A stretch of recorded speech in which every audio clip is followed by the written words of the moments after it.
علیکم ورحمۃ نحمدہ ونصلی علی رسولہ الکریم اما بعد فاعوذ باللہ من الشیطان الرجیم بسم اللہ الرحمن الرحیم رب اشرح لی صدری ویسر لی امری واحلل عقدۃ من لسانی یفقہوا قولی۔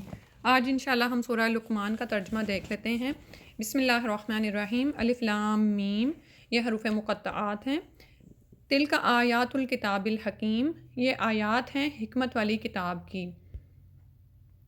ہدی و رحمت للمحسنین، باعث ہدایت اور رحمت محسنین کے لیے۔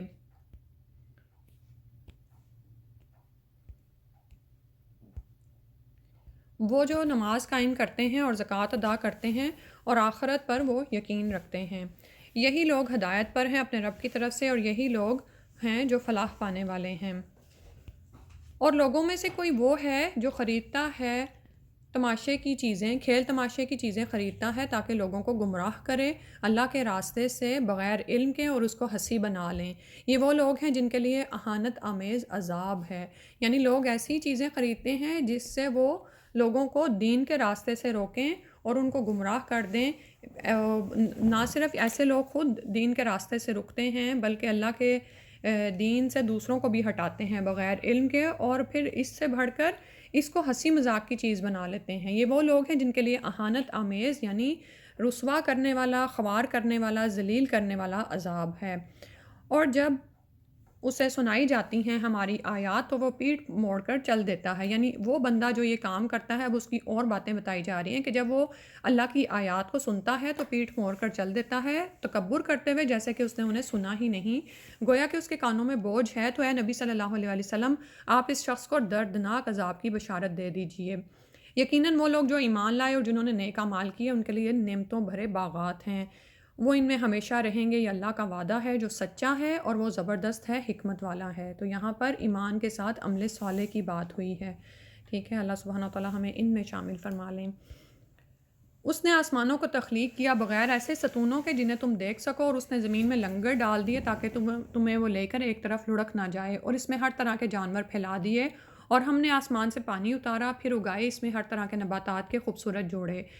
یہ تو ہے اللہ کی تخلیق، اب تم مجھے دکھاؤ کہ انہوں نے کیا پیدا کیا ہے جو اس کے سوا تمہارے معبود ہیں، بلکہ یہ ظالم کھلی گمراہی میں پڑے ہوئے ہیں۔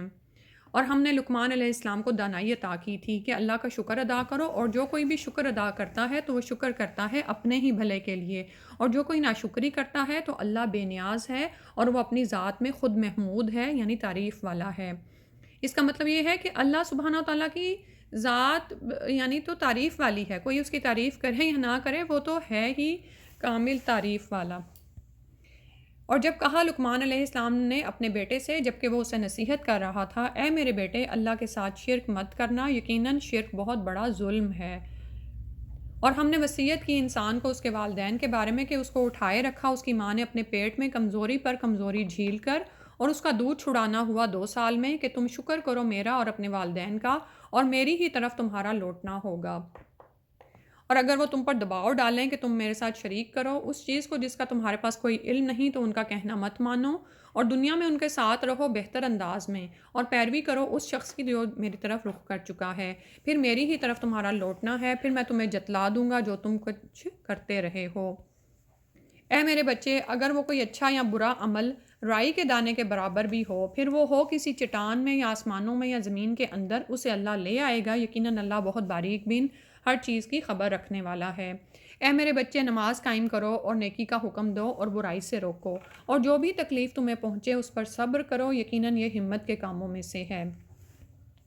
اور اپنے گالوں کو پھلا کر مت رکھو لوگوں کے سامنے، یعنی ایٹیچیوڈ مت دکھاؤ، اور زمین میں اکڑ کر مت چلو، یقیناً اللہ ہر شیخی خورے تکبر کرنے والے کو پسند نہیں کرتا۔ اور اپنی چال میں میانہ روی اختیار کرو، یعنی درمیان کی چال ہو، نہ تو اکڑ کے چلو اور نہ ہی بہت ہی پس مردگی سے، اور اپنی آواز کو پست رکھو، یقیناً سب سے ناپسندیدہ آواز گدھے کی آواز ہے۔ کیا تم نے دیکھا نہیں کہ اللہ نے تمہارے لیے مسخر کر دیا ہے جو کچھ آسمانوں میں ہے اور جو کچھ زمین میں ہے، اور اس نے اپنی ظاہری اور باطنی نعمتیں تم پر مکمل کر دی ہیں، اور لوگوں میں سے کچھ ایسے بھی ہیں جو اللہ کے بارے میں جھگڑتے ہیں بغیر اس کے کہ ان کے پاس کوئی علم ہو یا کوئی ہدایت ہو یا کوئی روشن کتاب ہو۔ اور جب ان سے کہا جاتا ہے کہ پیروی کرو اس ہدایت کی جو اللہ نے نازل فرمائی ہے، تو کہتے ہیں بلکہ ہم تو اس طریقے کی پیروی کریں گے جس پر ہم نے اپنے آباء و اجداد کو پایا ہے، خواہ انہیں شیطان بلا رہا ہو جہنم کے عذاب کی طرف۔ اور جس شخص نے اپنا چہرہ اللہ کے سامنے جھکا دیا اور وہ احسان کی روش اختیار کرنے والا بھی ہو تو اس نے تھام لیا مضبوط حلقے کو، اور تمام معاملات کا انجام اللہ ہی کے ہاتھ میں ہے۔ اور اے نبی صلی اللہ علیہ وآلہ وسلم، جو کوئی کفر کرے تو اس کا کفر آپ کو رنجیدہ نہ کرنے پائے، ہماری ہی طرف ان سب کو لوٹنا ہے، پھر ہم انہیں آگاہ کر دیں گے ان کاموں کے بارے میں جو وہ کیا کرتے تھے، یقیناً اللہ خوب جاننے والا ہے اسے بھی جو سینوں میں چھپا ہوا ہے۔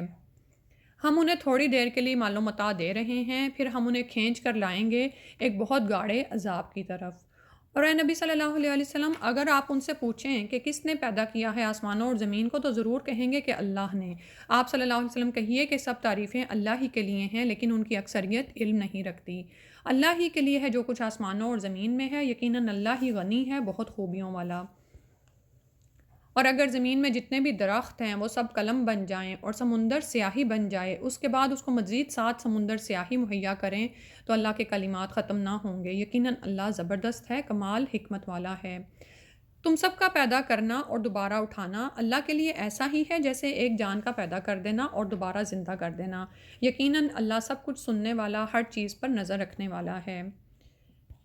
کیا تم دیکھتے نہیں کہ اللہ رات کو پرو لاتا ہے دن میں اور دن کو پرو لاتا ہے رات میں، اور اس نے مسخر کر دیا ہے سورج اور چاند کو، یہ سب کے سب چل رہے ہیں ایک وقت معین تک کے لیے، اور یہ کہ اللہ باخبر ہے اس سے جو تم کر رہے ہو۔ یہ اس لیے کہ اللہ ہی حق ہے، اور یہ کہ یہ لوگ جس کسی کو بھی اس کے سوا پکارتے ہیں وہ باطل ہے، اور یقیناً اللہ ہی سب سے بلند و بالا اور عظمت والا ہے۔ کیا تم دیکھتے نہیں کہ کشتیاں چلتی ہیں سمندر میں اللہ کی نعمتوں کو لے کر تاکہ وہ دکھائے تمہیں اپنی نشانیوں میں سے؟ یقیناً اس میں نشانیاں ہیں ہر اس شخص کے لیے جو صبر اور شکر کرنے والا ہے۔ اور جب کبھی سمندر میں موج انہیں ڈھانپ لیتی ہے سائبانوں کی طرح تو وہ پکارنے لگتے ہیں اللہ کو اس کے لیے اطاعت کو خالص کرتے ہوئے، یعنی اس سے پہلے تو اللہ کو بھولے ہوئے ہوتے ہیں، لیکن جب سمندر میں جہاں پر کوئی ان کو مدد نہیں ملتی، کوئی موج ان کو ڈھانپ لیتی ہے ایسے جیسے سائے آ پڑے ہوں، تو وہ اللہ کو اطاعت کے لیے خالص کرتے ہوئے پکارتے ہیں۔ جب وہ انہیں نجات دے کر خشکی پر لے آتا ہے تو ان میں کچھ ہی ہیں جو میانہ روی اختیار کرتے ہیں اور ہماری آیات کا انکار نہیں کرتے، مگر وہی لوگ جو قول کے جھوٹے اور ناشکرے ہیں۔ اے لوگو، اپنے رب کا تقوی اختیار کرو اور ڈرو اس دن سے جس دن کوئی باپ اپنے بیٹے کے کچھ کام نہیں آئے گا اور نہ ہی بیٹا اپنے باپ کے کچھ کام آ سکے گا۔ یقیناً اللہ کا وعدہ سچا ہے۔ تو دیکھو تمہیں دھوکے میں نہ ڈال دے دنیا کی زندگی، اور دیکھنا تمہیں دھوکے میں نہ ڈال دے اللہ کے حوالے سے وہ بڑا دھوکے باز۔ یقیناً اللہ ہی ہے جس کے پاس ہے قیامت کا علم، اور وہی بارش برساتا ہے، اور وہ جانتا ہے جو کچھ رحموں میں ہے، اور کوئی جان نہیں جانتی کہ کل وہ کیا کمائی کرے گی، اور کوئی جان نہیں جانتی کہ کس زمین میں اس کی موت واقع ہوگی۔ یقیناً اللہ سب کچھ جاننے والا، ہر چیز کی خبر رکھنے والا ہے۔ سبحانک اللہم و بحمدک، نشہد ان لا الہ الا انت، نستغفرک و نتوب الیک۔ السلام علیکم ورحمۃ اللہ۔